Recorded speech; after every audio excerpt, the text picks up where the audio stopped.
Let's continue with our meeting. So now we are on part 3. So may I ask Jonathan Leung to continue? I think let's start from block 1 bin. 3.3, 3.4 by October 31st, 2025. The service of providing smart rubbish bins is such that of the 218 PRH estates to reach the target of having one block 1 bin, then we still are short of 145 smart recycling bins. And EPD says that the smart recycling bins cover the remaining public rental housings which don't have them. And 3.12a mentions that the EPD has already started sourcing the smart recycling bins, and they will strive to ensure that there will be adequate supply of smart recycling bins. And by 2026, they hope to reach the goal of having all housing estates have those bins. So, what about the progress today? By now, Director? Yes, we've kept trying, and by April this year, of all the 2021 public housing estates in Hong Kong, that is 1,476 blocks, we have installed 1,100 smart recycling bins. So in terms of block, we have covered 75% of the blocks.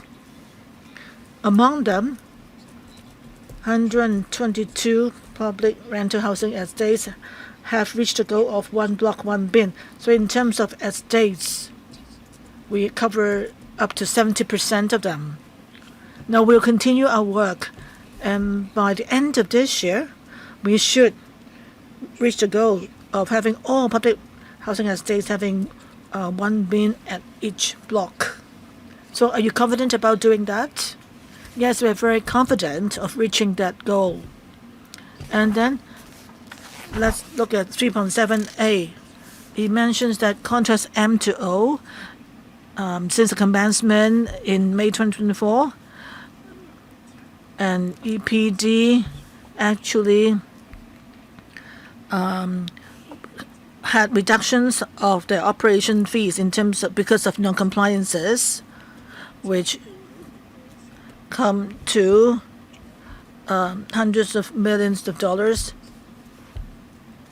That is 98% of the total deduction of 505,250 for all kinds of non-compliances. And for contracts M and N, because of non-compliance with requirements, and they were subject to continuous reduction of monthly operation fees. But 3.12, you says that for the reasons of non-compliance, and you accept that you can take further measures to enhance the capacity of the recycling bans. Have you finished your review work, and what is the outcome of your review in terms of the usability of smart recycling bins? Have you finished your review, and then what are you going to do to enhance the usefulness of the smart recycling bins? Director, thank you. Well, we will find out why the percentage is 98%. That's about deduction of their operating fees.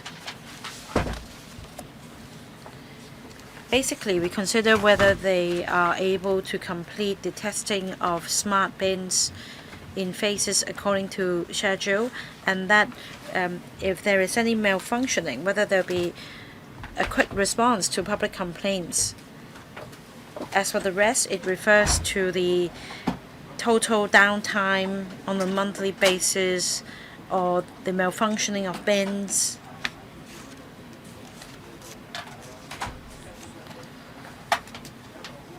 So, upon a closer look,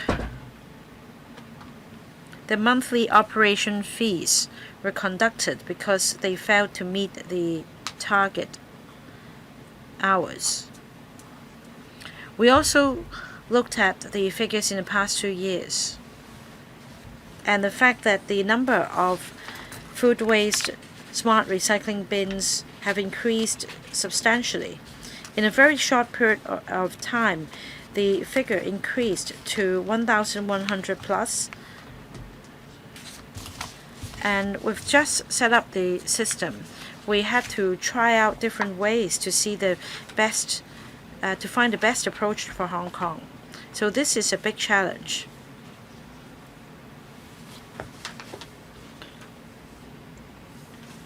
In the past year, we found that for all the facilities, they were able to meet the target of total uptime being over 99%, and that on average in the past year, the service hours reached 99% of throughout the period.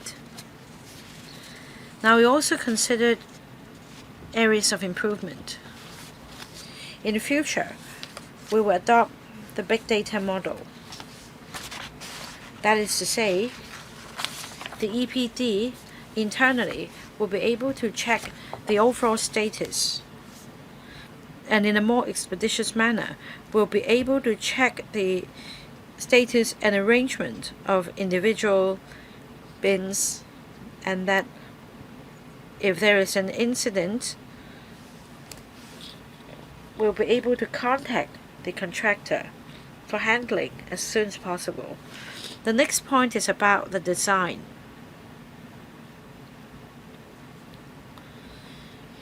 There are complaints about hiccups and glitches when the cover of the bins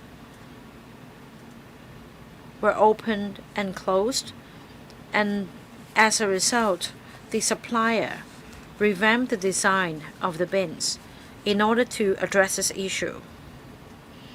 So we're going to draw on the lesson and make improvement so as to maintain an even longer total uptime, that is to meet the 99.5% target. I appreciate the department's efforts. I hope the department will continue to take note of the big data analysis. Right, now turn to 3.10. There is an issue about the commencement of contracts M2O in May 2024 up to October 2025, and that the contractor submitted the deliverables late, including the operation and training manuals and all the 8 testing and commissioning reports, with delays ranging from 20 to 67 days. And also for monthly reports, some of them are late up to 79 days or averaging 12 days. And they also failed to submit the annual audited accounts. I want to know whether any action was taken against the contractors concerned. And also, according to the audit recommendations, measures should be taken to ensure timely submission of deliverables. Have you introduced these measures?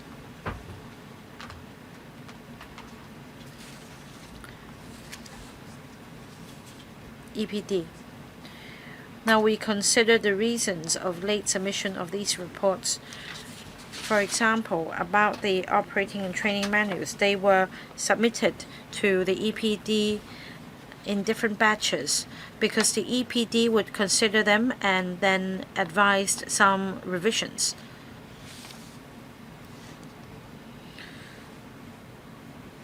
So that's the part about the operation and training manuals and reports, and the reason for late submission.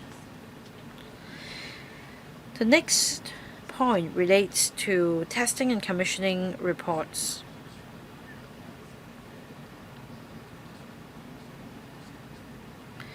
Now for the new contracts, they now involve quite a large number of food waste collection bins. And if we require an independent report for each and every bin, this would be quite difficult because of the large numbers involved. In fact, the current requirement is for the report to be submitted within 2 days, and that's quite harsh. We will review this requirement in the upcoming contracts. About the monthly report and the late submission, there are so many bins in operation. The data to be processed has increased. So we will review the arrangement for future contracts and perhaps allow a longer time frame for the contractor to verify all the data first. And failure to submit the annual audited accounts. Basically, the EPD is going to issue a reminder to the contractor immediately to ask for timely submission of the audited accounts. If operationally they are not able to verify certain data, we will review the actual situation and advise them to submit the report or the accounts to us as quickly as possible. In fact, according to the latest situation, things have improved.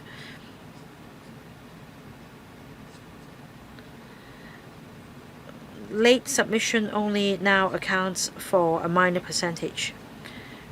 Right, then I suppose you now have a better strategy to tackle late submission, so the figures should continue to improve. Now the next point is about 3.12. In relation to this paragraph, it said that there is a long processing time for the applications for the private housing estates smart bins starting from 2016. And how are you going to handle this matter? About applications submitted by private housing estates, we'll strive to vet them as quickly as possible because, like I said, we want to expand the network as quickly as possible as well. There are a number of factors accounting for the long period of going back and forth. First, submission of documents. We do ask for some basic documents to be submitted, such as information relating to the property management company or the owner's corporation.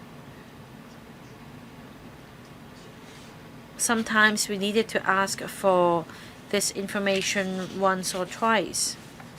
The second point is about where the collection bin should be placed.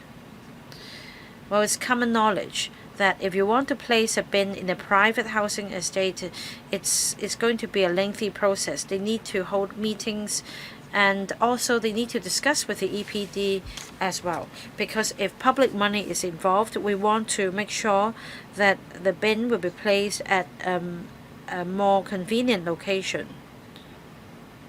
But from property management perspective, what accounts for a convenient location may not be the same as what we have suggested, and that again accounts for a longer time frame. In the future, we will step up communication with the property management company or the housing estate concerned, and we'll do our best to help them submit any missing information. We will ensure that no unnecessary delay will be caused. Next, Mr. Vincent Cheng. Thank you, Chair.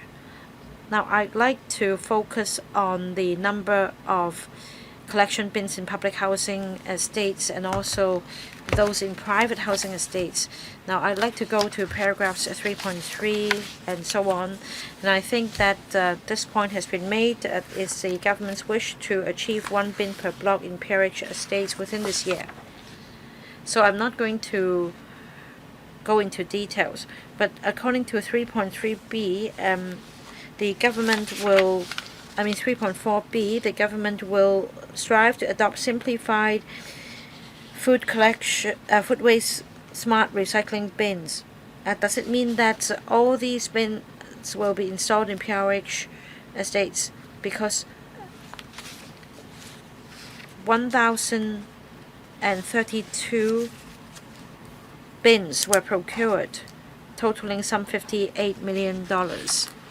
But these bins were only put in service for about 2 years.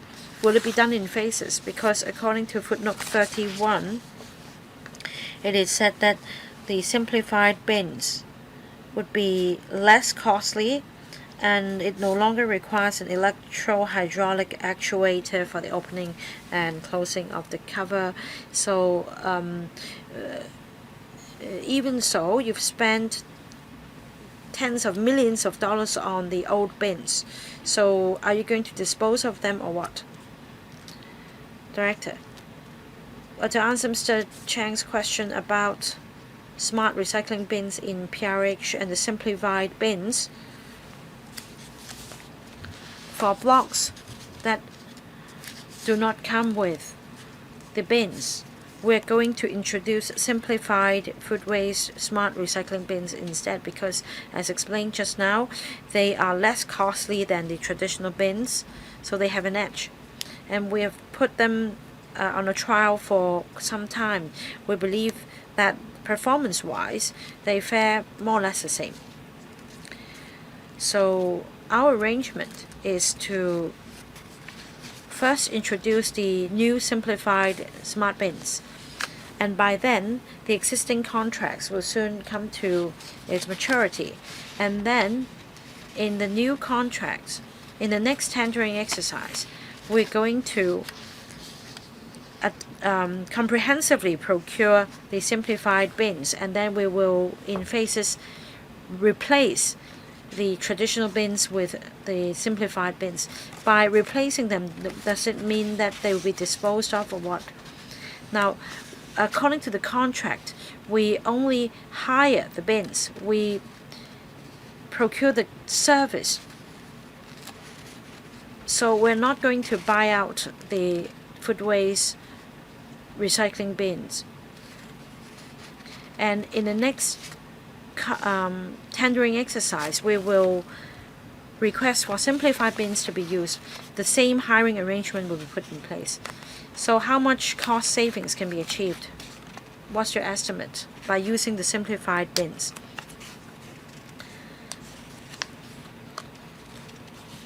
We, for the first time, procured the simplified bins, and comparing to traditional bins, we're talking about cost savings of up to 50%, and we need to gauge the market response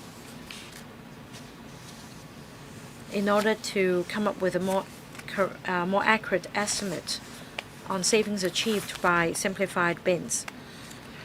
Right, next point I'd like to follow up on is that your goal is to enhance food waste collection in PRH estates. Now you have light public housing, transitional housing. Will the new scheme cover these different types of public housing as well? We're talking about some 50,000 households. In the next stage, is there room to incorporate transitional housing and light public housing in your network? Chairman, for transitional housing, we have schemes under the ECF. We accept applications from NGOs. They help run transitional housing and light public housing. Now we consider one important point, and that is for transitional housing, light public housing, we need an organization to take the lead. It's easy to place the bin there, but it's not easy to encourage the public to use them. We need to groom this habit. So, in such circumstances, if an NGO takes the lead in encouraging participation, and indeed For transitional housing or light public housing, usually an NGO will be in charge of its operation. So it would be better if we accept applications from them. But you need to monitor the progress on a regular basis so as to check the number of households participating in the network. The next point is about 3.6, and that's about the low recovery rate in private housing estate. In fact, it doesn't just cover private but also public housing estates. According to the audit, there are records relating to the recovery rate of some 50 smart bins, and between January and October 2025, of the 50 housing estates, the total waste recovered was 3,428. But for the monthly average, 24 housing estates failed to meet the monthly target.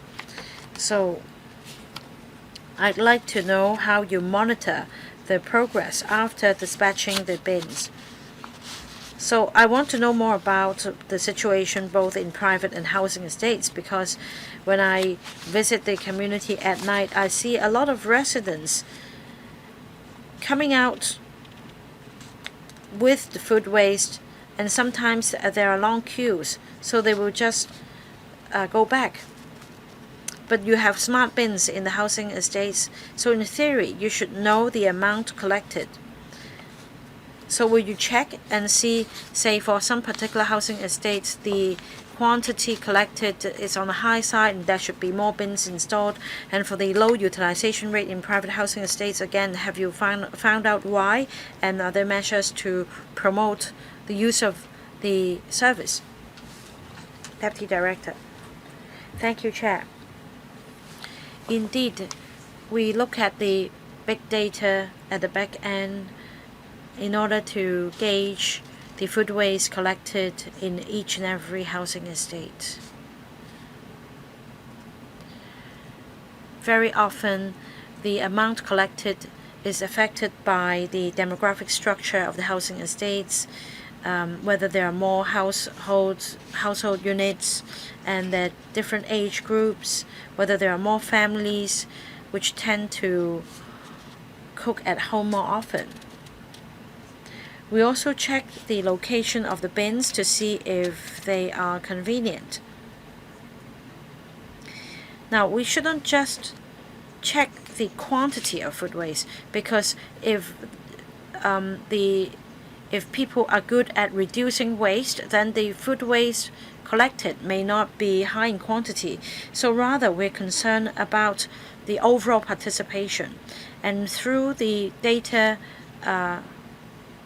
collected by the bins, we'll be able to check participation rate, and this will help us enhance publicity and promotion. We can make the bins more convenient to encourage participation. Now, take private housing estate as an example. Will you require in the contract the contractor to adopt different means to promote the use of food waste collection services in private housing estates, apart from just placing the bins there? Is there a target? Are there goals? Should they report to you? Yes. For the participating property management companies, we do require them to mount promotion and publicity. As for our part, when the bins are first installed in the housing estate, will also help promote the use so as to encourage participation. All right. I want to ask about some other questions. We have food waste recycling in public and private housing estates. I want to ask about transitional housing or 3 new buildings. In paragraph 3.33, the residents in the specific buildings or housing would rely on collection services in public markets. So, do we have some sort of performance indicator specifically for food waste recycling in 3 new buildings? We often talk about in older neighborhoods the environmental hygiene is worse. If we help foster habits, it may improve the situation. Mr. Kenneth Ching. With 3 new buildings, the problem is they do not have good management. Even if we put the machines there, the bins there, if there's no proper management, there's no good publicity, the usage rate is still low.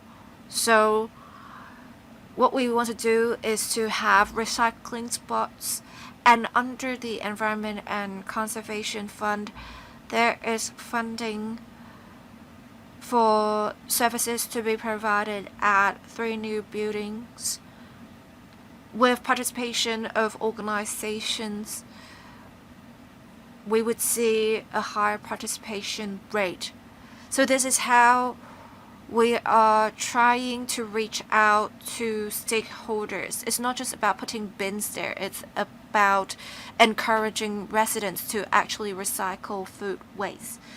Thank you, Chair. I have no other questions really, but I want to say after implementation for some time, I do see some results in housing estates. We have residents actively recycling food waste, but for places where people do not have such habits, they won't do it. The director said there's funding to encourage the initiative, but I think it is important to tackle the pain points. And I think there should be contractual requirements asking contractors to allocate resources for publicity. It's not just about putting bins there. Is it possible that we can adopt some of these measures? Well, this is essentially a comment. Director, I think the suggestion of the member is very much valid. We will continue to work in the suggested direction. We will try to put more food waste collection points at appropriate locations, and we will do more in publicity to encourage residents to make use of the bins. Let me say something here. We have different demographics in different locations. Some places would have more elderly persons, some would have families, whether the households have children. I think you already have such information. You should already know where to put the bins. So where does the problem lie? Is it because you're not acting quick enough? Is it because you're not doing refuse? What has happened? Thank you, Chair, for your kind reminder. We actually started from scratch, and we started with public housing estates. We didn't know what the reaction was going to be.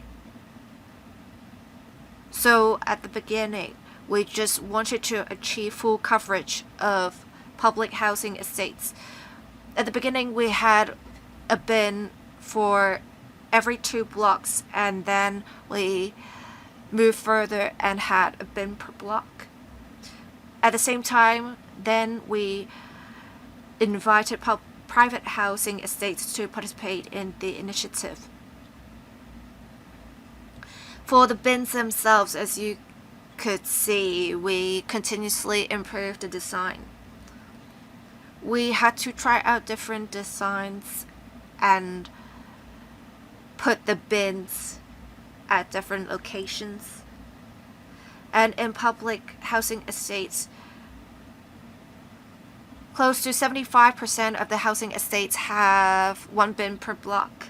We, of course, want to cover the rest as soon as possible. As for whether we have data on demographics, we do have data on the demographics. For public housing estates,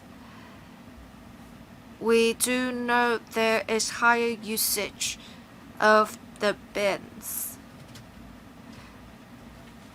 And the amount of food waste recycled is higher, which is why we wanted to start with public housing estates. Thank you. Mr. Ching, no further follow-up. All right, Professor Alex Fan. I want to follow up on paragraphs 3.33 to 3.37. I want to follow up on the specific issue as well as contractor P's performance. In paragraph 3.35, it talked about some performance effectiveness issues, and for contractor P, it was supposed to deploy 45 bins, but only 25 bins have been deployed so far. The EPD gave different reasons for this. In approving tenders, did the department conduct assessments in advance to see whether it was feasible to put the bins at the specific locations? Basically doing that before granting the contract to contractor P. Assistant Director. Thank you, Chair. When we designed the contract, we actually got information from the FEHD in advance, and we were told there was space for the installation of such bins, but in actual implementation there were different issues as explained in the report. Some locations it was not feasible to install the bins, or sometimes there was a delay because we needed to obtain consent from the stakeholders of public markets, and eventually the bins might have to be put at other locations. Let me say this, for the 45 bins, only if a bin has been deployed, we would pay the contractor. So it's not that we are paying the contractor for work they didn't do. All 45 bins have been deployed in March this year, 35 in public markets, and I believe some of the others are in refuse collection points and other locations, I believe. All 45 bins are now in operation. Thank you. Professor Alex Fan. I think it's not just about money, because you plan to deploy 45 bins and you had in mind to put these in public markets, but now these are put in different locations: government quarters, refuse collection points, green at community. So basically the intent was not achieved, but we want to make good use of the contract, so you made some alterations. And I note in paragraph 3.33, the bins were to be deployed to public markets, so there was already a variation in the contract for this, right? Assistant Director. The government may designate other locations other than public markets to deploy the bins. It was intended as much as possible the bins should be deployed to public markets, but we do maintain flexibility in that the bins can be deployed at other appropriate locations designated by the government. Chair, I have some follow-up questions. The department designated a target of 45 bins, so all 45 bins have been deployed now. this year. But only 35 are in public markets. So 10 that were designed to be placed in public markets were not actually installed in public markets. Why is that?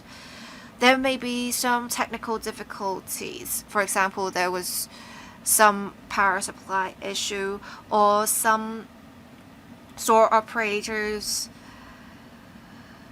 express objections thinking the bins would affect access. So it took some time to iron out the issues, but actually we will not stop at 35 bins. If we can, we will deploy more bins to public markets.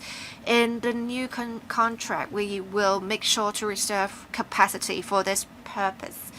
And if the operators agree, we will install the bins at public markets. Thank you, Chair. I have no other questions. Thank you. I have a follow-up question. If you only find out there are issues when you are about to install the bins, I think that is a little late. Shouldn't you have planned in advance or consulted store operators early on so that you won't encounter this issue only when you're about to install bins? Have you reviewed where the problem lies and where you can do better?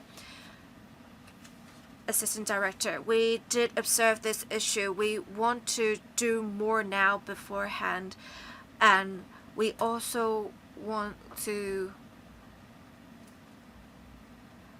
make sure the locations are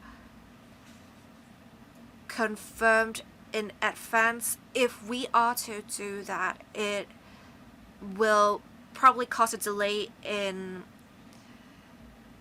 drafting a contract. So we want to strike a balance. We already can estimate the chances of a bin being deployed to a certain location, and we want to perform liaison work simultaneously. Alright, I observed for the first 10 months after implementation, many issues were observed. Now, other operators may be managed by other government departments or public bodies. So you can perhaps work with the departments and public bodies proactively and highlight any issues you encounter. It may not be able to resolve the issue, but I think it's about effectiveness, as the Audit Commission highlighted. We know where the problem is, but can we try to identify the root cause of the issue and try to resolve the issue? If there are no further questions from Professor Alex Fan, we'll move on to Dr. Webster. Thank you, Chair. I want to follow up on the questions asked by Professor Alex Fan. I also want to ask about paragraphs 3.33 to 3.37, and specifically 3.35. I note what the department said about there being flexibility in the contract so that bins can deploy to other locations. I understand where the department is coming from. The problem is you should have already done some surveys in advance that you should know there are certain concerns of market operators. So now you have deployed some of the bins to, say, government quarters. Certain restraints you face at public markets may not be observed when you deploy the bins to government quarters. I'm just wondering if it is the best use of the contract, because you wanted to deploy all the bins to public markets.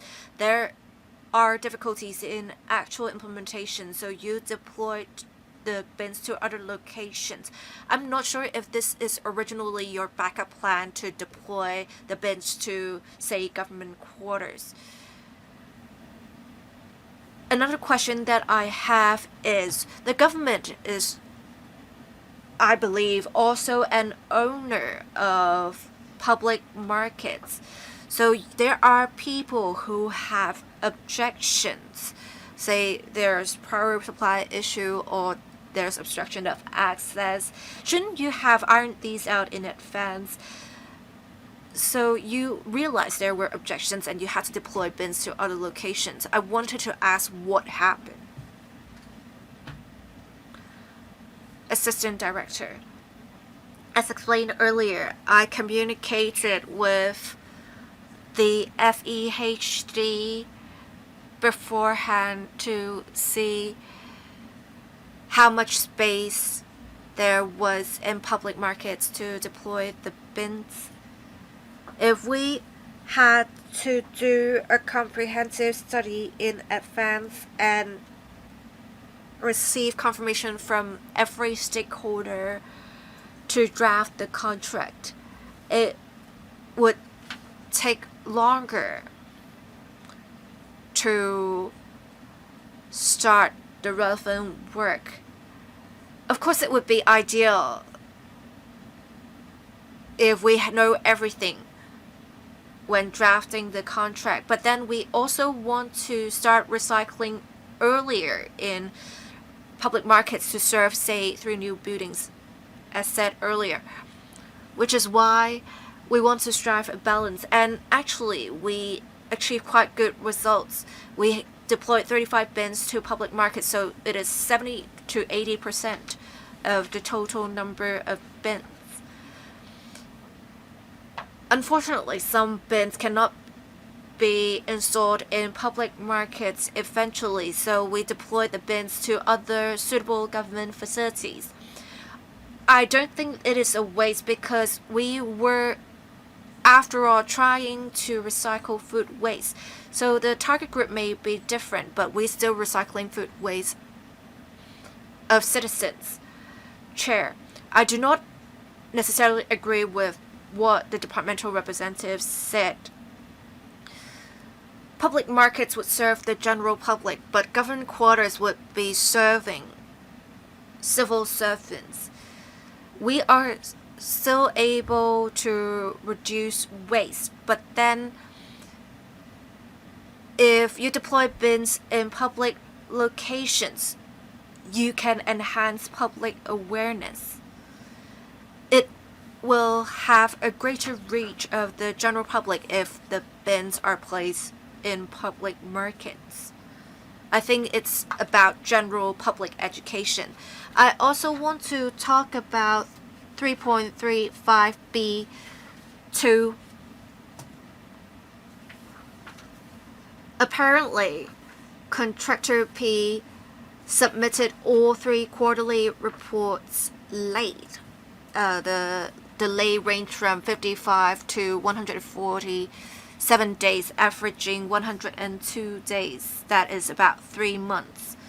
I want to ask, what difficulties did Contractor P have in submitting the reports? Because if they submit the reports late, you will assess their performance late. Assistant Director. The contractor is actually a new service provider of the government, so it is not very familiar with the requirements of the government. It took more time to prepare reports and understand the requirements of the government, which is why they submitted the reports late. We had officers tell them what requirements we have in the contract and the reports and how to meet our requirements. The latest report the contractor submitted actually fulfilled the condition in the contract, so they submitted the report on time. All right, I have some other questions, Chair, on paragraphs 3.38 to 3.41.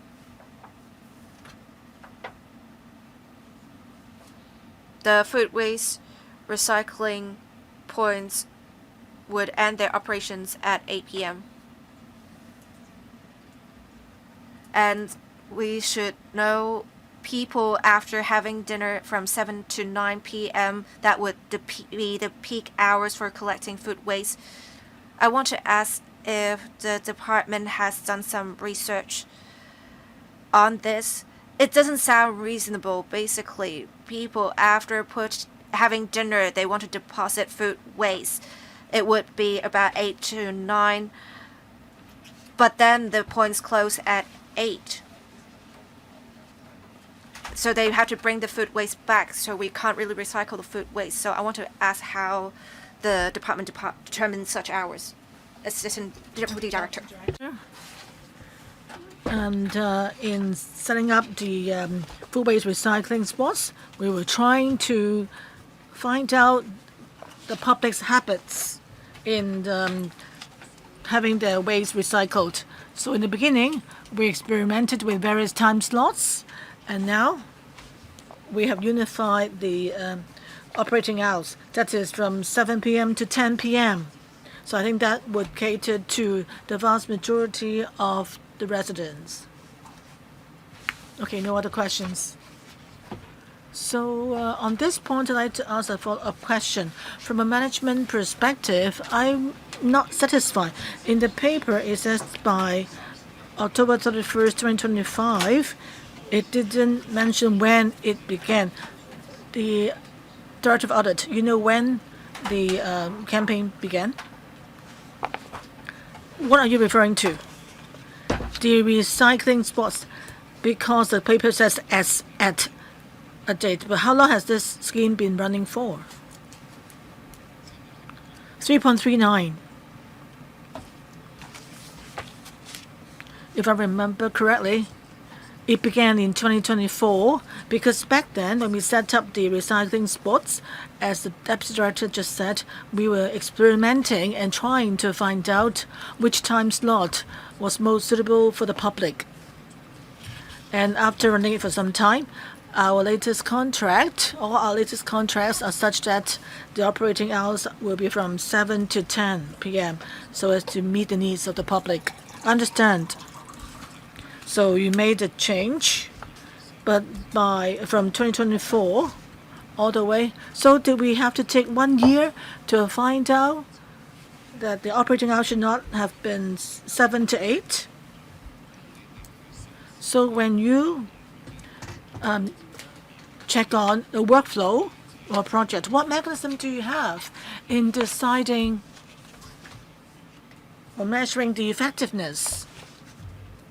You wouldn't need a 1 year, the whole year, for you to find out that 6 to 8 is not reasonable. So you should have made adjustments. You were obliged to find out more. I think it's about the management of the workflow. Saying the Deputy Director or Assistant Director, well, what did you think of why the need to take 1 year for you to make a change, changing it to later in the night? So I think in terms of management, there's room for further improvement. Yes, thank you, Chairman, for your opinions. In March 2024, we started providing the service, and then by 2025 October, we formally unified the operating hours. So it did take more than 1 year for us to observe the situation, and during the period we look at various spots and see what the response was like. And also we took into account residents' views. And now having unified the operating hours, I think most would now meet the needs of the public. But looking back, whether we could have made a change earlier, yes, I think we could have done that. Thank you, Chairman. And also supplement, having heard from other members, I think it's always the case that a problem occurred and then in your new contracts you make the changes correspondingly. But I think you should have ways to say before,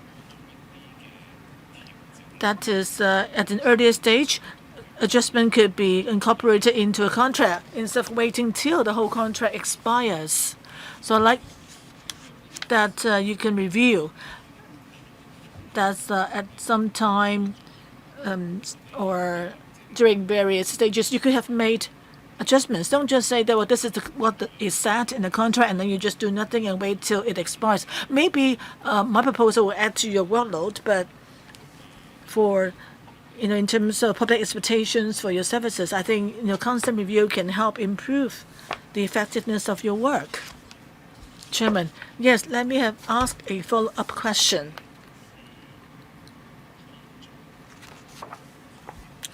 Before you make a decision, that is the issue of 7 to 9, you need to make a decision based on data. As I said, the operating hours are not suitable, and after some time you made the adjustments. Now you've unified the operating hours. My view is that the best approach?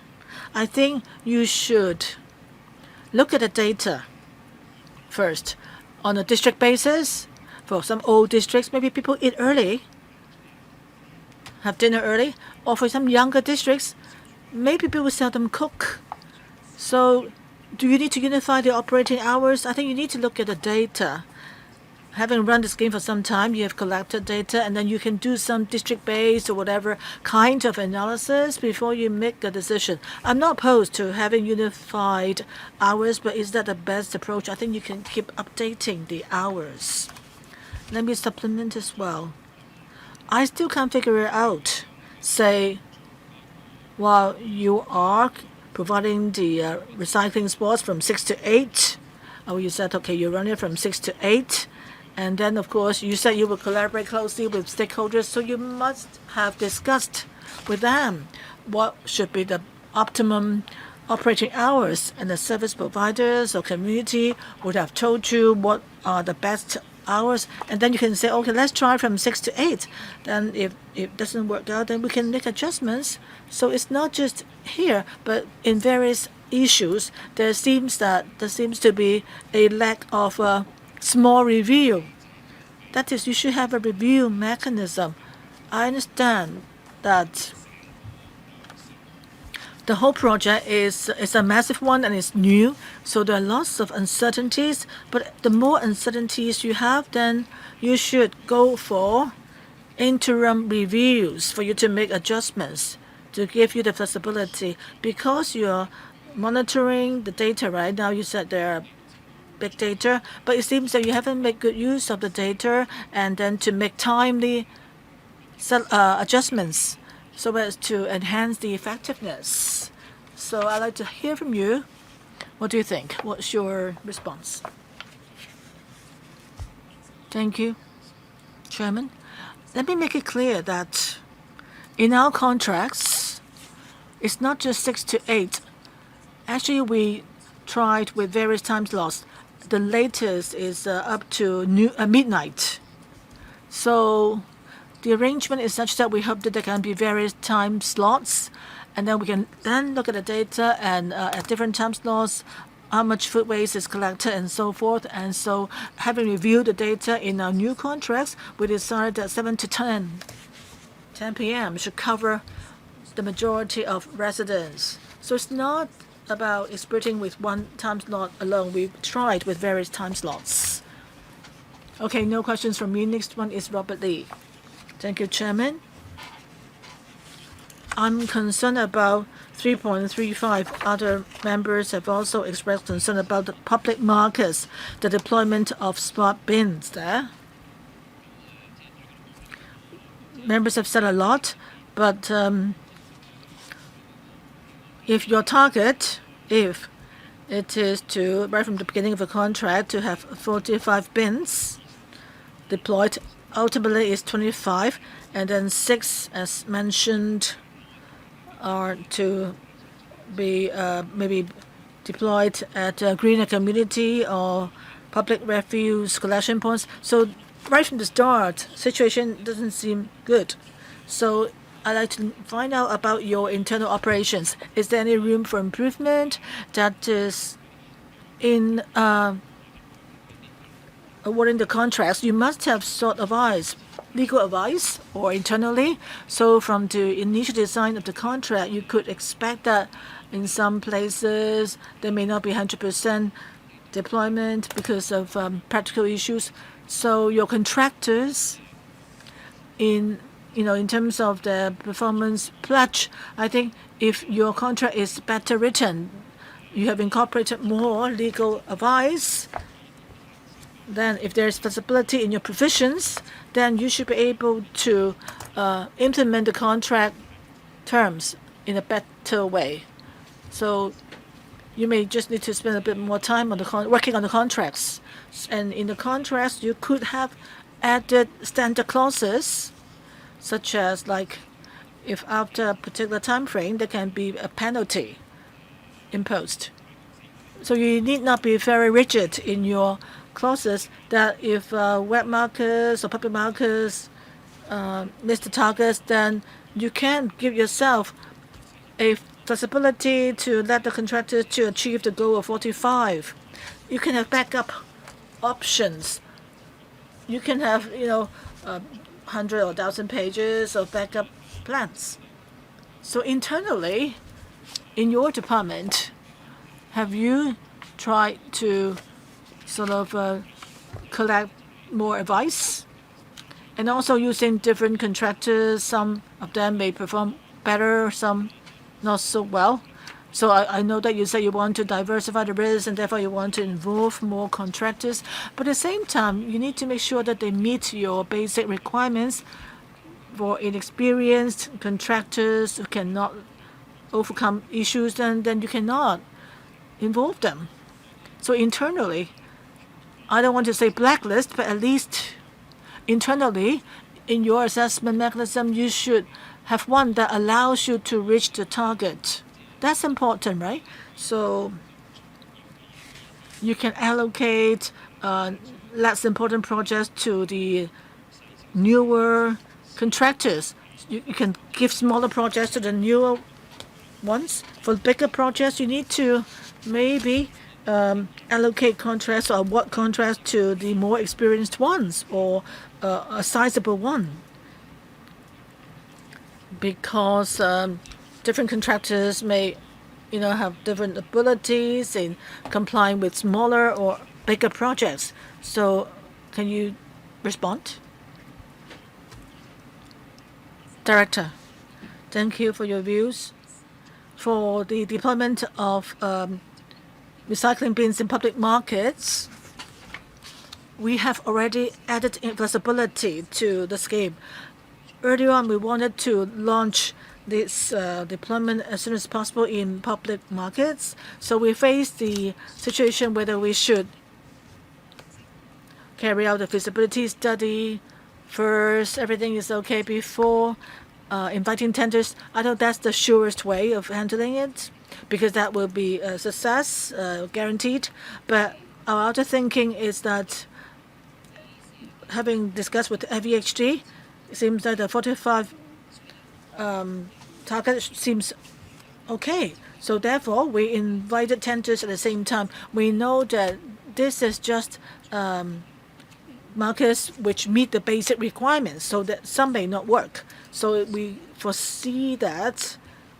Therefore, we added the feasibility in our contracts that besides those wet markets or public markets, other government designated locations should be covered by the contractor. So this is to ensure that in case it does happen that the bins cannot be deployed in all markets, then the bins can be installed elsewhere. And also there's a clause to protect the government. As long as the bins are not deployed, then we don't have to pay because we're not buying the bins in one go.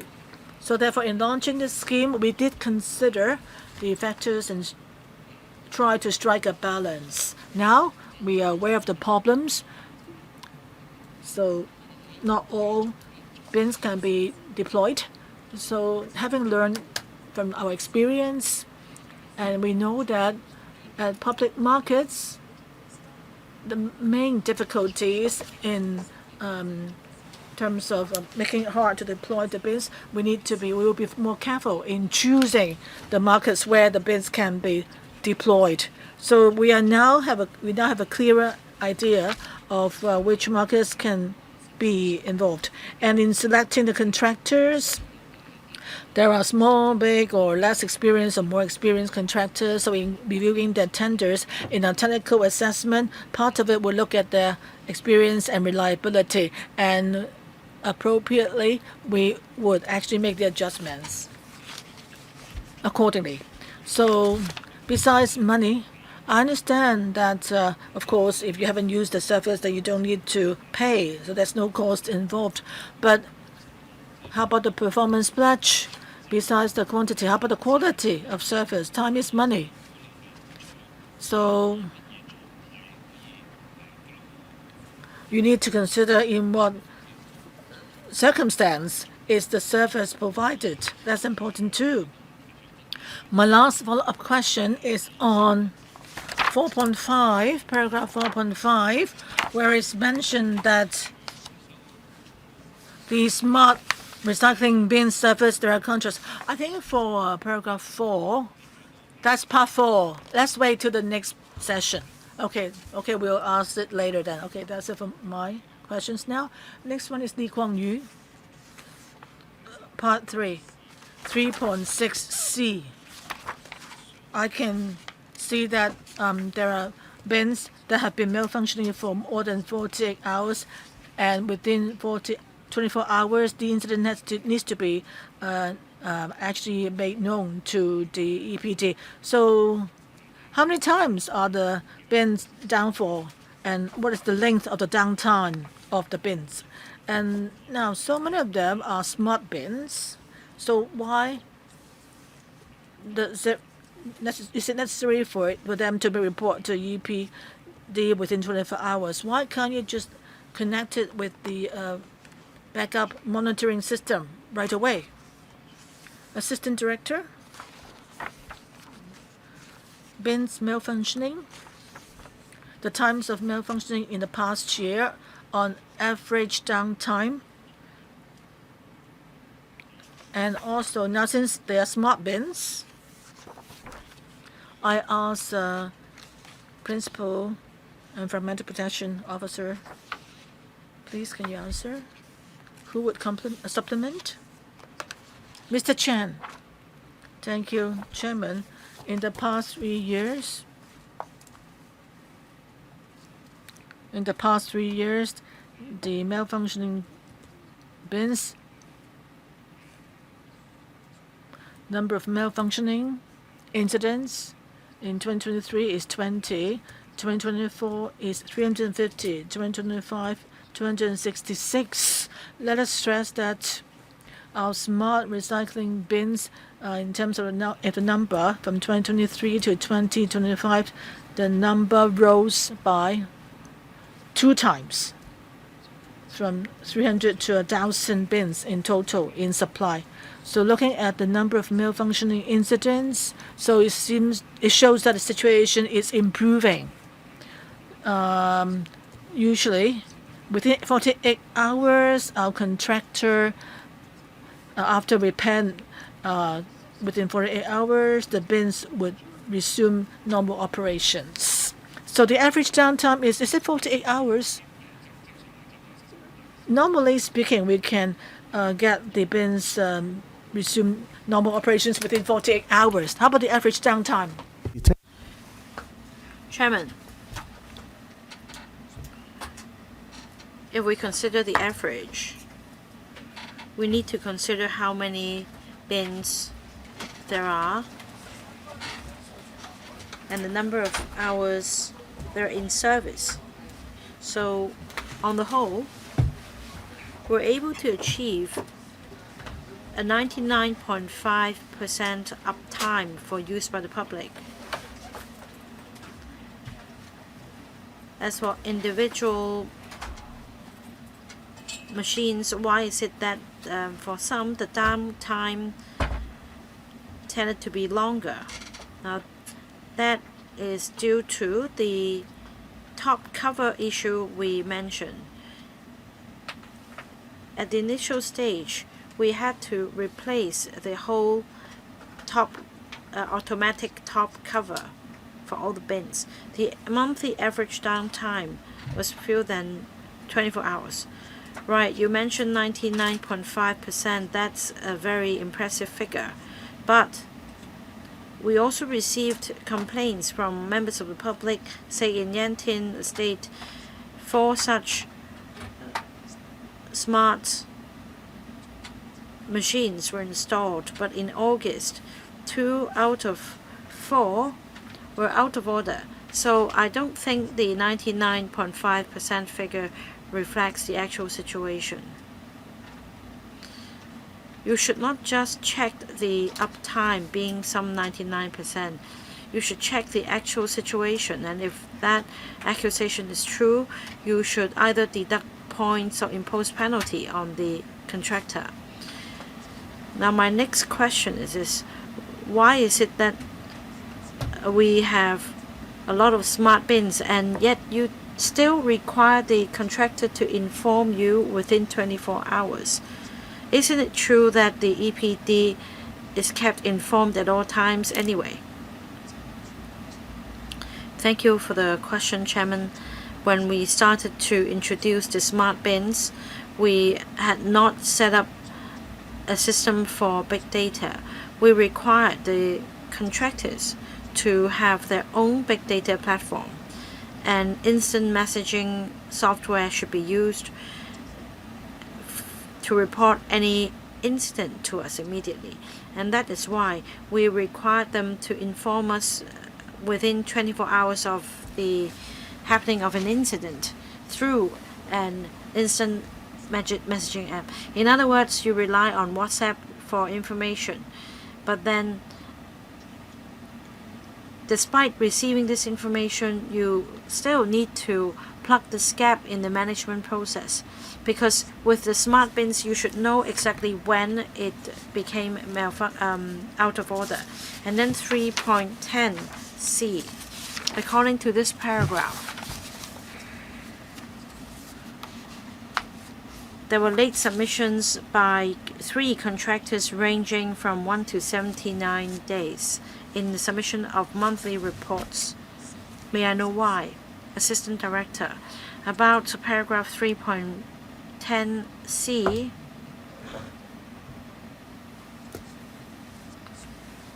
every month the contractor concerned is required to submit a monthly report on incidents in the previous month to the EPD. The report involves a large number of bins and a lot of information. It takes time for the contractor to check all numbers. And apart from numbers, the contractor is also required to include details such as malfunctioning, complaints, and incidents within that month. So that would take some time for the contractor to verify the information. After the system has been run for some time, the contractor now has a way of handling the information. In fact, in 2026, contractors have been able to submit these reports in a more timely manner.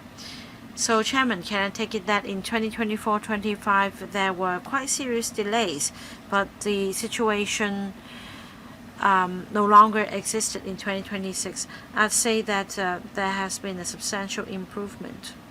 So in the coming year, can you impose a requirement? That is, contractors who submit reports late deserve punishment. That's all from me for the time being. Right, so much for the first round. Second round, Mr. Jonathan Leung would like to ask a follow-up question, right?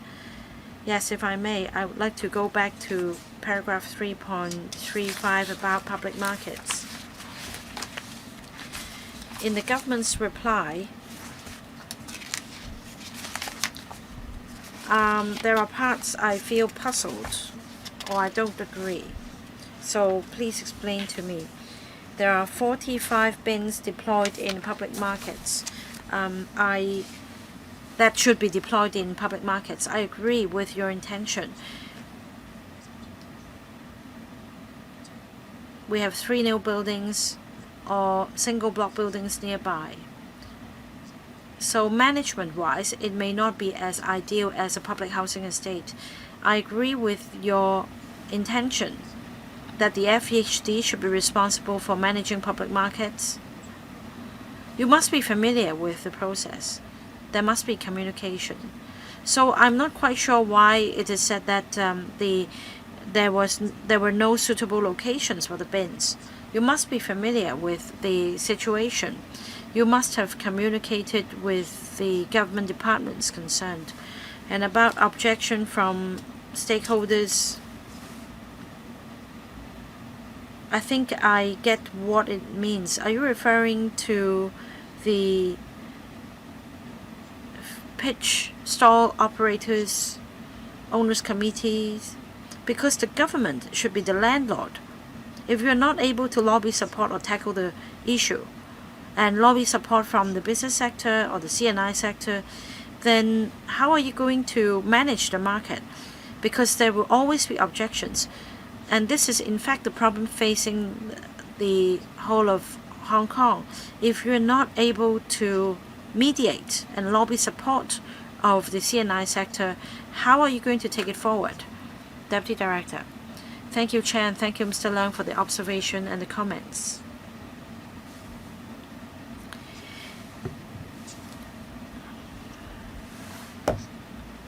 Indeed, in terms of technical feasibility of installing bins in the market and seeking support of the vendors in the market, if we have completed all these steps in advance, then of course there will be fewer hurdles. But as I said, we wanted to implement this scheme in public markets as quickly as possible. And that's why we took the middle of the road approach.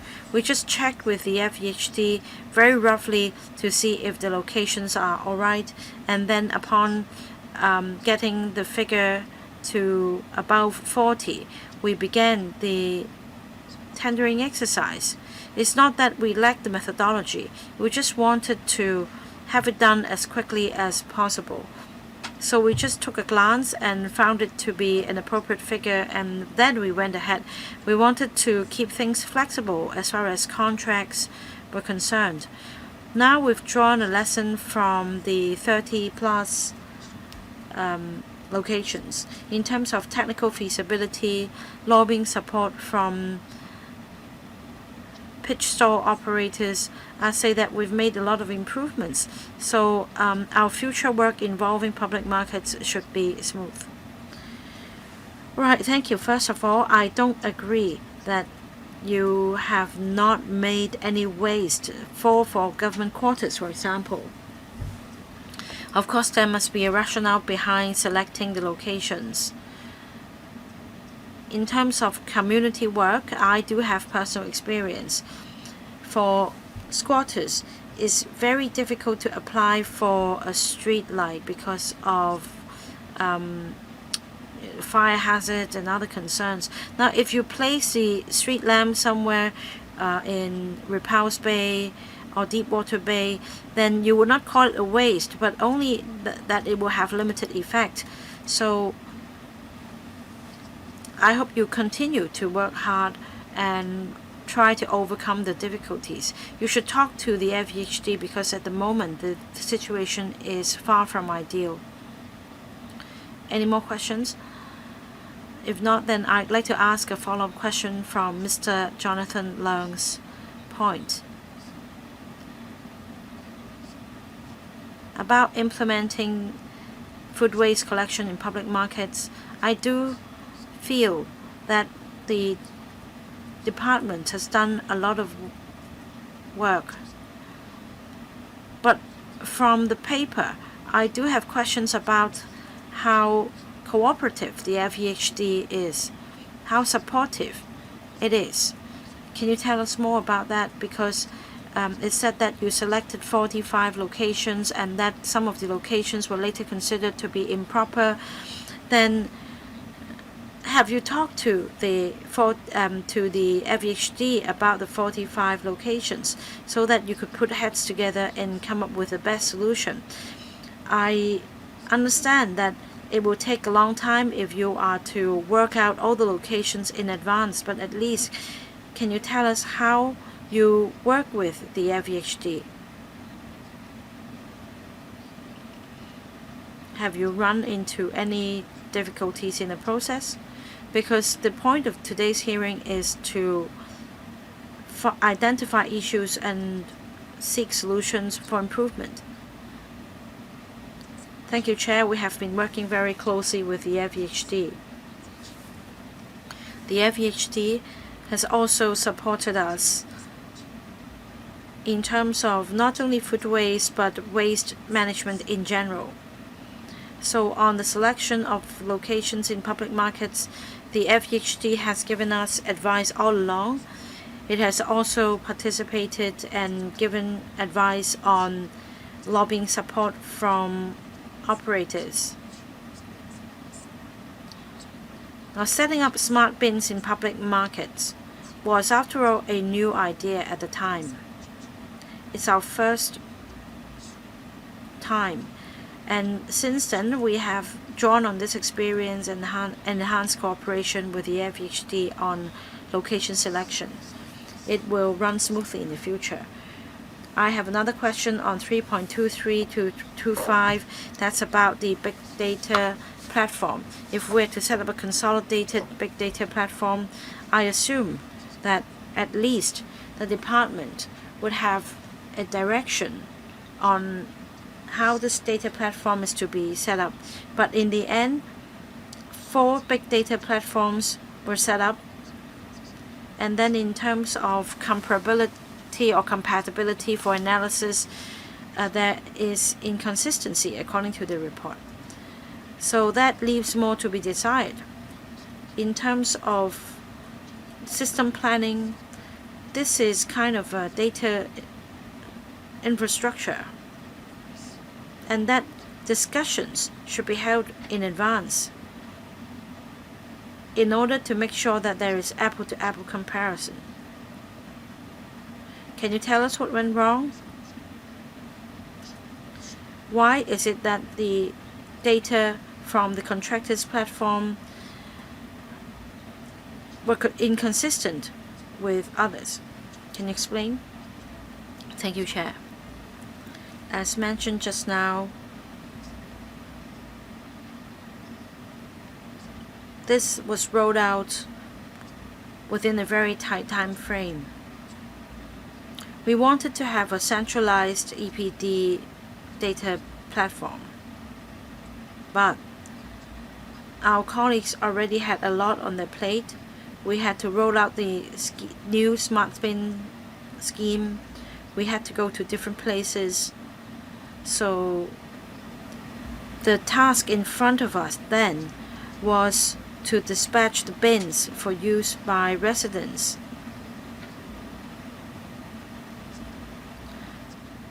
So on contractual requirement, we first required the contractors to prepare a back-end big data platform. But let's not call it a big data platform, just call it a data platform. Each contractor should prepare their own data platform, and the data collected should be submitted to us. The EPD is taking gradual steps to building our own data platform. Once completed, in the future contracts, we will require dovetailing of the format of the platforms so that we could directly access the contractor's data. That would take some time.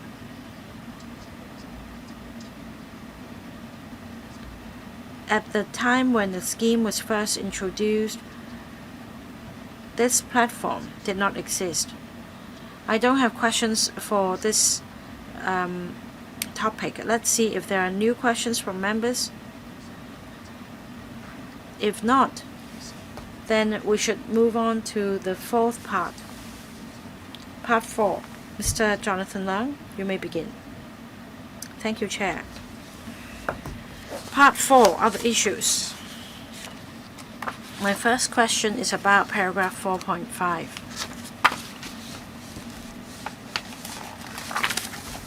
For tendering exercise 1 under the ECC scheme,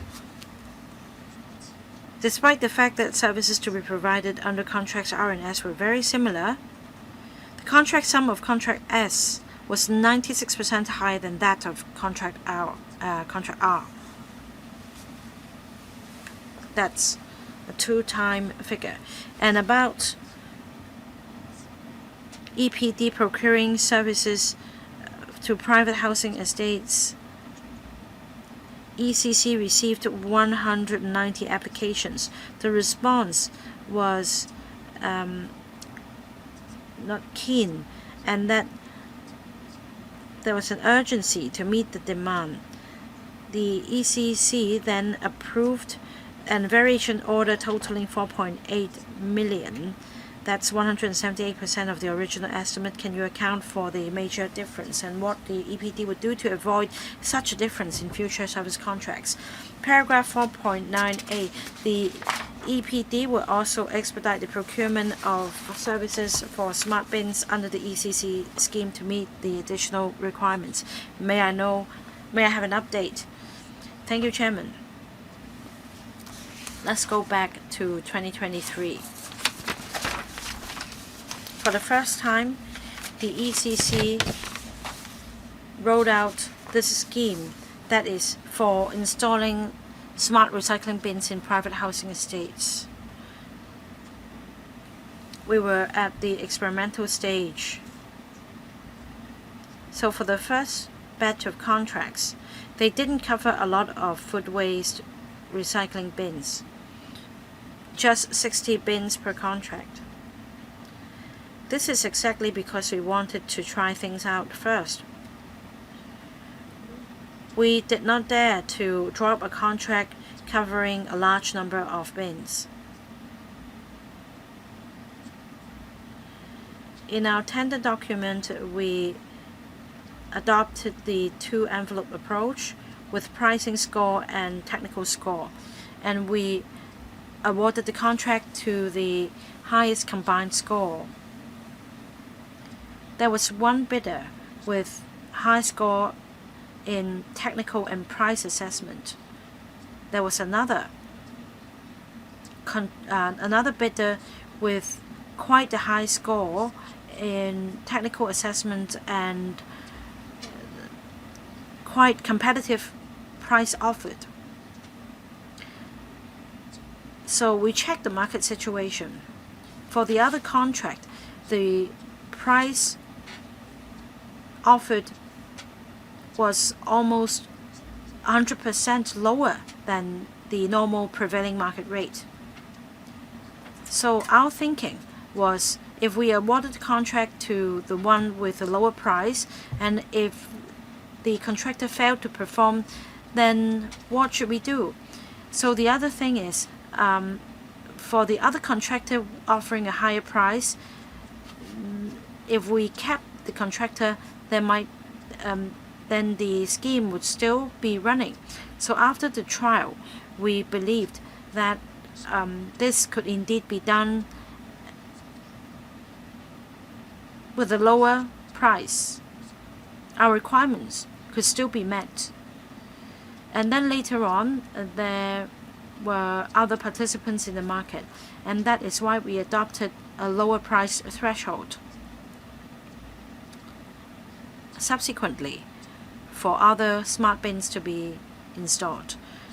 And in fact, after these 2 contracts were awarded, we found that overall speaking, some market participants were able to do the job at a lower price. So overall speaking, market rates came down. We introduced competition to the market by engaging a new contractor. We encouraged market competition and drove costs down. So that's the practice at the time. Thank you. 今日都清楚。 Thank you. That explanation is very clear. I want to now ask about 4.11 and 4.13. The Food-Wise Hong Kong campaign was launched in Hong Kong 10 odd years ago, but the EPD never really reviewed the overall effectiveness of the campaign. And in 4.15D, it says that the EPD has set up 2 subcommittees for reviewing the overall effectiveness of the Food-Wise initiatives. I have been a stakeholder of the F&B industry for quite some time. At first, indeed, the reaction was very positive, and honestly, the reaction was lukewarm thereafter because there were not enough policy incentives. How can we enhance participation and effectiveness of the campaign? Thank you. Deputy Director. Thank you, Chair. We launched the Food-Wise Hong Kong campaign over a decade ago. We launched the mascot Big Waster since 2013. If you have observed before, citizens now know they should order within how much they can eat, and they will finish everything. And before, people think packing up food from restaurants is not to be appreciated, but now people do that habitually. I think we should look at what people are actually doing that truly reflects their results. In 2024, we have 0.27 kilograms of leftover food. It is a significant decrease from before.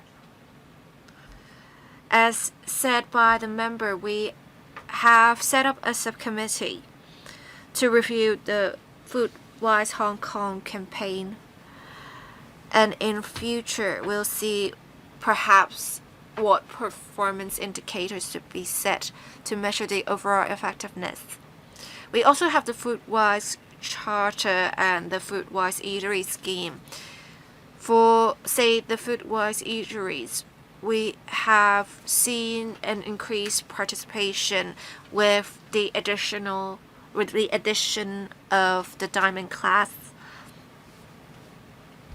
We do understand the F&B industry is facing challenges in recent years in operation, which is why under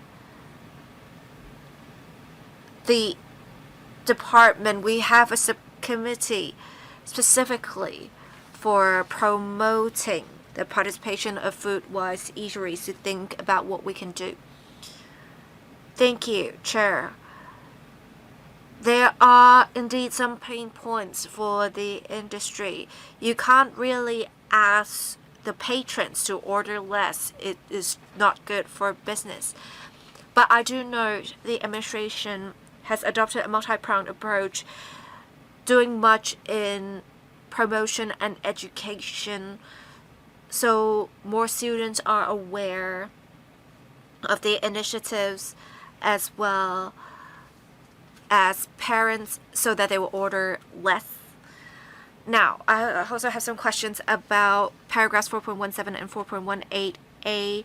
As at 31st of October 2015, we have 7 government premises having 6 food transmasters and food waste composters. Now, according to 4.23a and paragraph 4.24, it says the EPD is trying to do more trial projects for on-site treatment of food waste. I want to ask about the progress of such projects. So we have 6 transmasters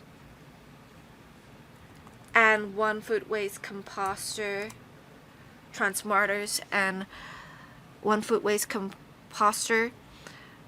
We are working with relevant departments in coordination. For example, the transmarter at the AFCD, the usage rate is now up to 90%. What was raised as a concern for the performance, we have now increased the percentage to 60%. So in the few months, close to a year, the EPD has been working with relevant departments to enhance the performance of food transmarters. We will continue to see what we can do to further increase the usage rate. I can provide some updates to figures here. As at March 2026, the usage rate of food transmarters has increased to approximately 70%. Can you talk about, I think you mentioned at some point there are difficulties with the use of food transmarters. Why did you say that? Well, we have a relatively low usage rate for a food transmarter at a shopping mall, so we talked to the mall operator to see how we can encourage restaurants in the mall to put their food waste in the food transmarters. So as said, we have seen a significant increase in the usage rate from 30% to close to 70%. We'll continue to work with them and other stakeholders to how we can encourage more restaurants to take part in the initiative. So it seems that you are making progress. Yes, we did see in the past year the figure has increased quite a lot. So we do see continuous improvement. Thank you, Chair. Any follow-up questions? None? Mr. Robert Lee. Thank you. I have a simple question. I want to follow up on what Mr. Jonathan Leung said about paragraph 4.5. So we have contracts R and S for smart recycling bin services. So they have relatively similar services, but the contract sums vary significantly. I want to ask, in your work in tendering, how often do you see contractors giving really competitive estimates, but then in implementation they have much difficulty, so basically they don't do too well? Have you seen many of such instances, or have you seen any of such instances? If you have seen instances like these, what mechanism do you have to prevent that from happening again in tendering? Mr. Kenneth Ching. Thank you, Chair. As you may remember, when we talked about collection services earlier, we also saw a similar situation with variance in contract sums. One was cheaper, one cost more. And we actually saw something similar with what we have here. We want to be prudent. We don't want to have a single contractor provide services all across the territory. In our experience, we do see collection and what we have here, the related services, the contractors do quite well, and in the end we do see the contract sums converging with market prices. But of course, we want to be prudent. We will make sure to monitor the quality of services provided. Thank you, Chair. All right, so basically you haven't seen instances where they have really competitive estimates but aren't really able to live up to their promises. So basically, the contractors meet your requirements, or at least what they pledge with you. Mr. Kenneth Cheng, what about food waste collection? Of course, they are able to meet the conditions, but then with the submission of reports, there is a delay. As I said earlier, some contractors are not familiar with the government's requirements, so there was a delay, but in general, we were satisfied with the service quality. Thank you. Any other members who would like to any follow-up questions from the member? None? Mr. Vincent Ching, I want to talk about publicity and education. I want to talk about the Food-Wise Hong Kong campaign in particular. I think there is good content on the Food-Wise Hong Kong campaign website. It has the aim. It talked about why the campaign was established. I think it has done good work. But according to the Audit Commission's report, it seems that for some areas there are no clear performance indicators. So I want to ask, for the first 10 months of 2025, we have 200 odd eateries joining this scheme. It's not a lot, but it's not few either. We have new restaurants opening, but from what I see in the list, many of the restaurants are there for quite some time. So how can we encourage more new restaurants to take part in the Food-Wise Eatery scheme? And it is also mentioned in the report you don't really do the roving exhibitions anymore. When will we have them again? And how will you review the effectiveness of publicity work and perhaps consider imposing some quantifiable performance indicators? Mr. Kenneth Ching. Thank you. For the way forward of the Food-Wise Hong Kong campaign and what performance indicators to impose, we have been working with the steering committee on this. We, of course, want to see an increase in the number of restaurants participating in the Food-Wise Charter and the Food-Wise Eatery scheme. In 2026, we will have 2,300 organizations taking part, joining the Food-Wise Charter. And we will have the number of Food-Wise eateries reaching 3,200. So these are the performance indicators we set. As for the whole campaign, I talked about earlier, there is this less disposal of wasted food.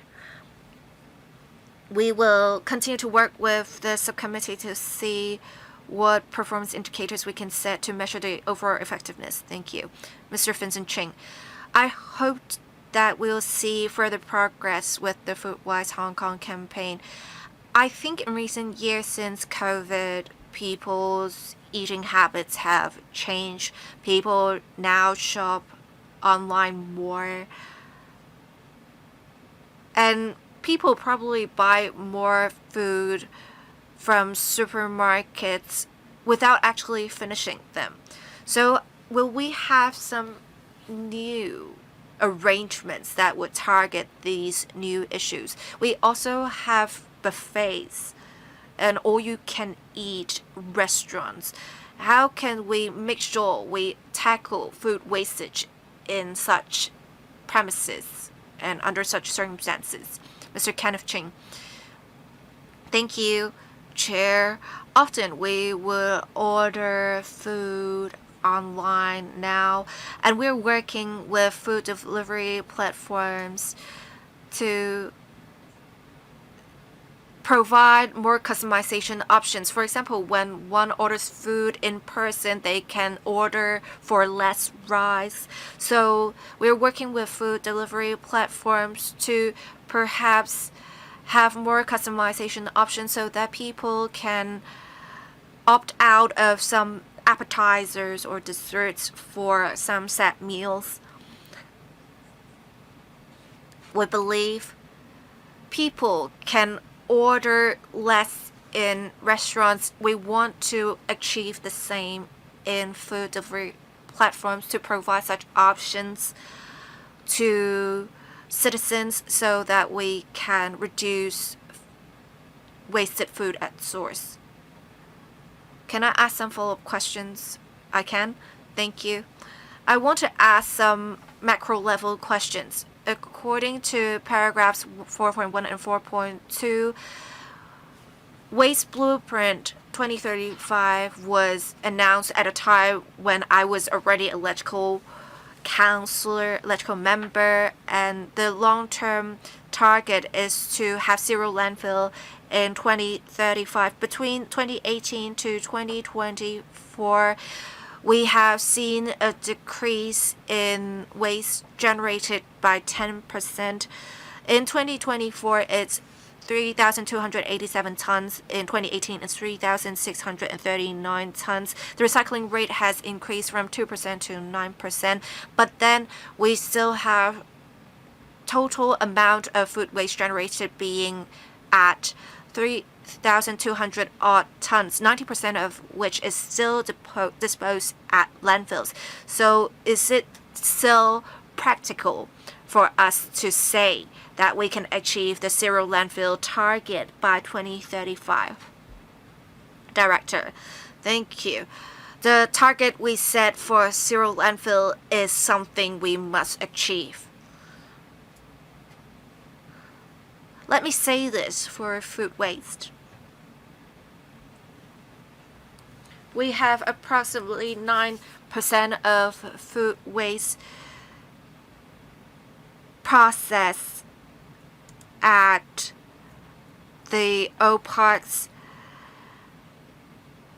It may not sound like a lot, but we also have to consider the food waste reduced.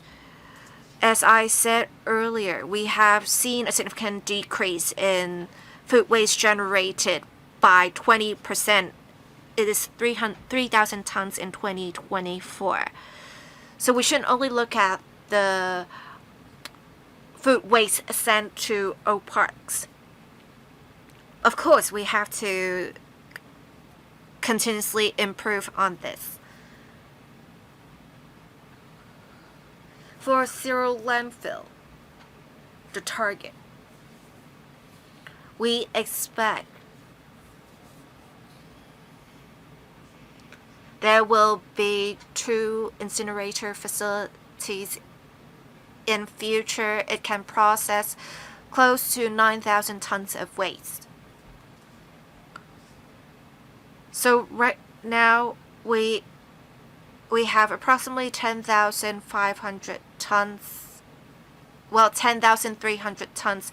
It will go down to 9,000 tons.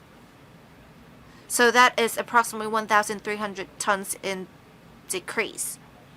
We have already reduced 600 tons of food waste in recent years.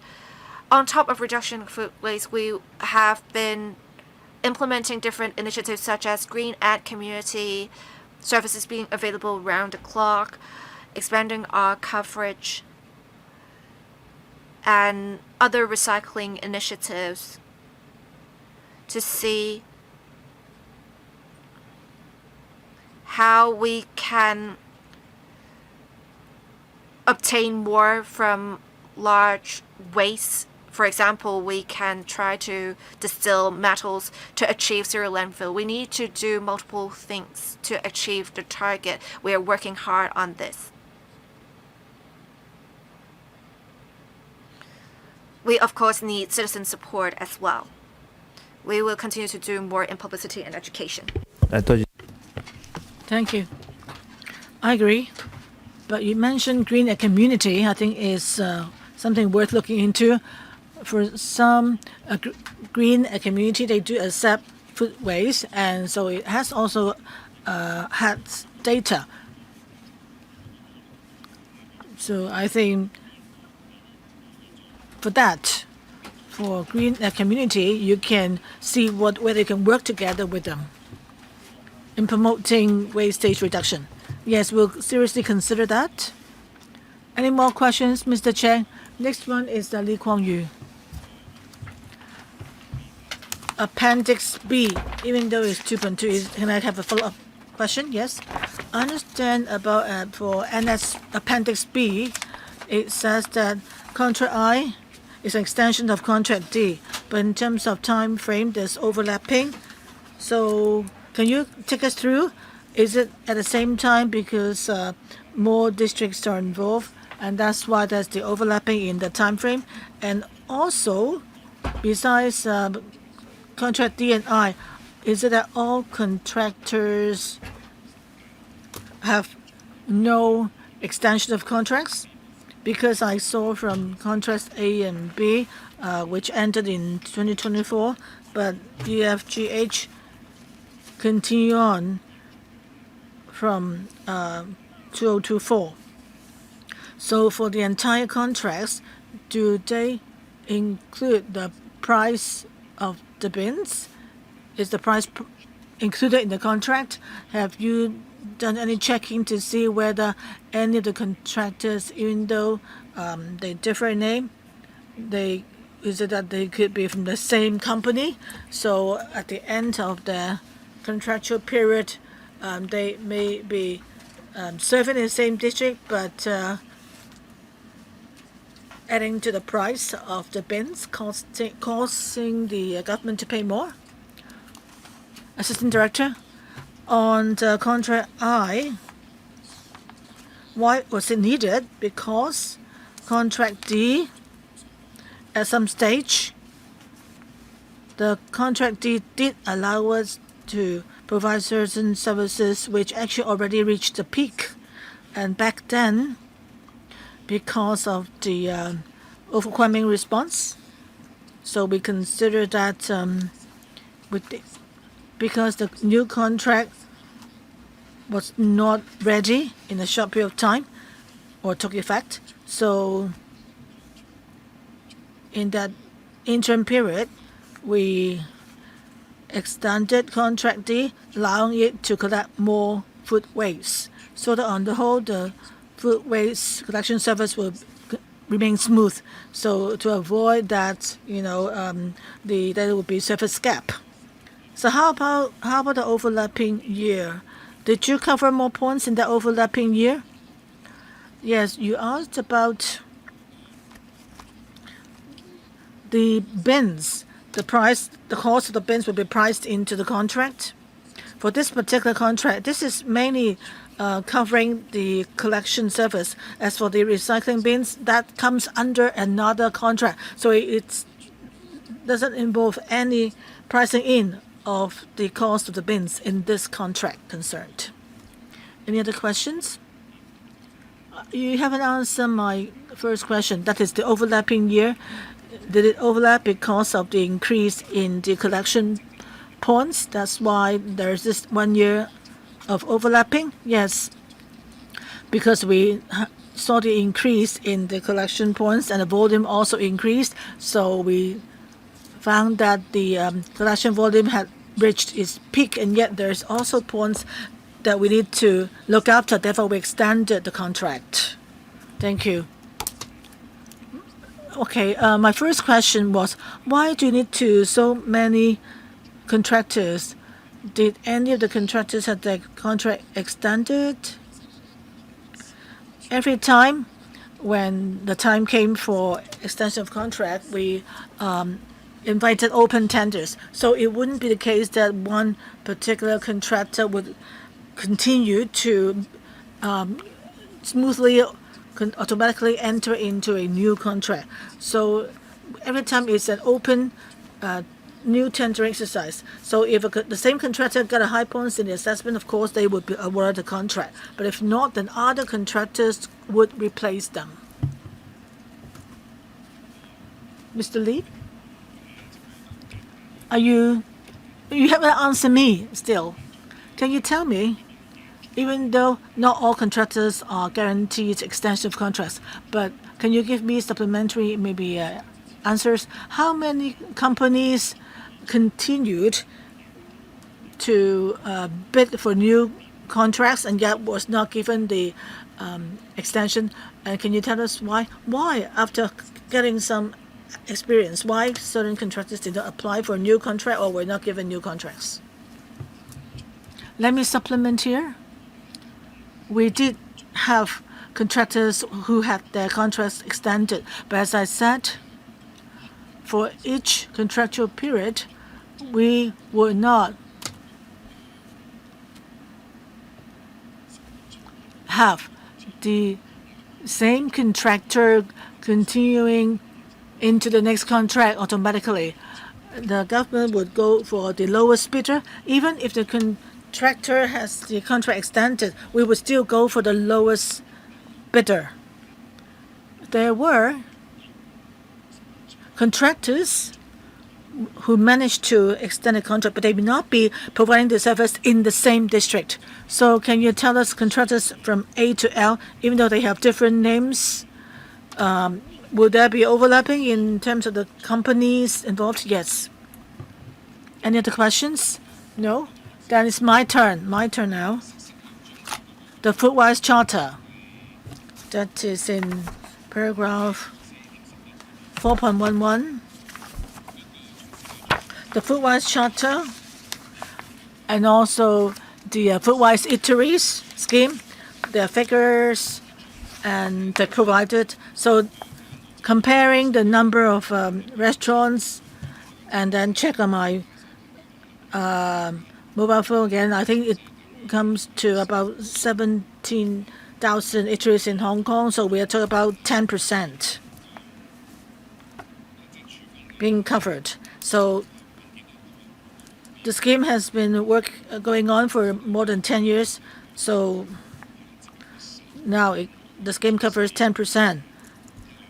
You want to see a continual increase, right, from 1 to 5%, right, in the scheme. So the steering committee, when they had discussions, what were the thoughts? And same concept with Foodwise Charter, right? We want bigger participation. Numbers seem good, but in terms of the ratio, I think we need to look at that. And from 2013 up till now, or 2015 till now, back then, did you consider when should there be a review, or is there any review mechanism, or you never thought about that until the Director of Audit looked at the figures? So the steering committee, did it ever discuss the review? Thank you. As for the Foodwise Eatery scheme, we saw an increase in the figure compared to, of course, all the eateries in Hong Kong. The percentage is not high. Well, of course, there's room for improvement for us, but we've noticed that a large number of restaurants are operating on a small scale. So, Mr. Le, I understand the smaller an eatery, the less incentive they may have to join the scheme, but we need to do more work and try to include them more. And we have a steering committee for the Foodwise campaign, so it will review every 2 years our direction ahead.